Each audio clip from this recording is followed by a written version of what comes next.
Assalamualaikum warahmatullahi wabarakatuh.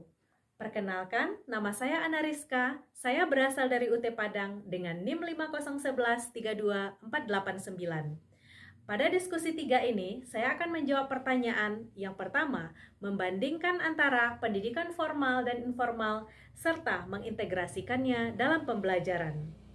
Pendidikan formal di sekolah dasar di Indonesia memiliki manfaat utama berupa kurikulum yang terstruktur, standar belajar yang jelas, dan pengakuan resmi dari pemerintah. Namun, tantangannya adalah pembelajaran seringkali terlalu kaku, berorientasi akademik, serta kurang memberi ruang bagi pengembangan keterampilan sosial dan kreativitas siswa.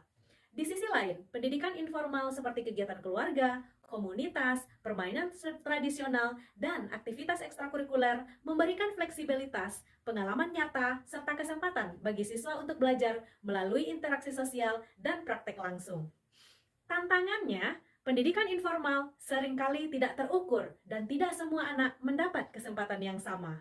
Sebagai guru pendidikan dasar, saya dapat mengintegrasikan elemen pendidikan informal ke dalam kurikulum formal dengan menghadirkan proyek berbasis kehidupan nyata, kegiatan kolaboratif seperti permainan edukatif, serta mendorong siswa untuk berbagi pengalaman di lingkungan rumah dan masyarakat.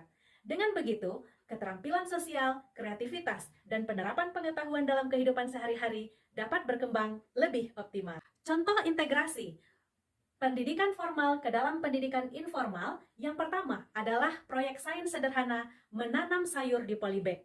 Pendidikan formalnya, siswa belajar konsep pertumbuhan tanaman, kehidupan cahaya, air, dan tanah sesuai dengan kurikulum IPAS. Sedangkan informalnya, mereka diajak praktek langsung menanam di rumah bersama orang tua, kemudian melaporkan perkembangan tanaman melalui foto atau catatan harian. Manfaatnya, mengembangkan keterampilan sains, tanggung jawab, kerjasama keluarga, serta kepedulian lingkungan. Permainan tradisional untuk matematika adalah contoh yang kedua. Di sini, pendidikan formalnya menghitung kelipatan, penjumlahan, dan pengurangan. Sedangkan informalnya menggunakan permainan tradisional seperti congklak atau engklek untuk melatih keterampilan berhitung. Manfaatnya, siswa belajar matematika membuat mereka menjadi menyenangkan, melatih konsentrasi. Kegiatan lain yang bisa dilakukan adalah kegiatan ekonomi mini seperti pasar sekolah atau sekarang dikenal dengan market day.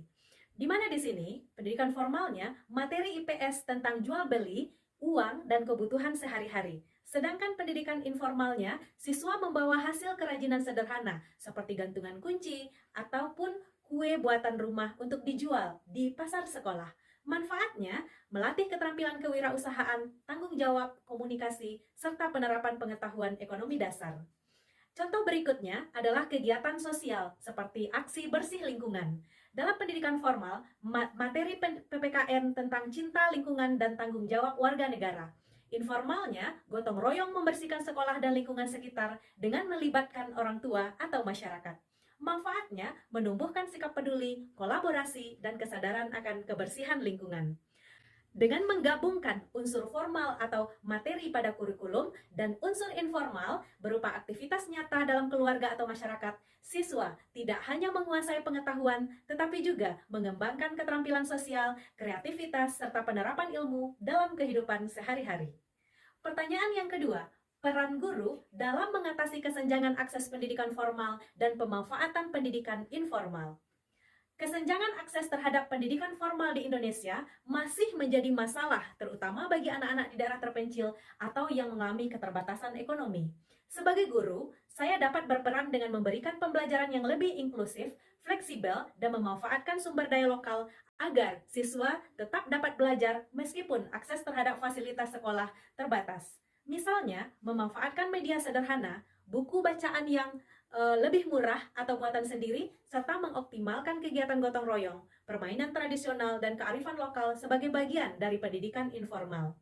Pendekatan ini tidak hanya menutup kesenjangan pembelajaran, tetapi juga menumbuhkan rasa percaya diri siswa dan keterampilan hidup yang relevan dengan kehidupan mereka.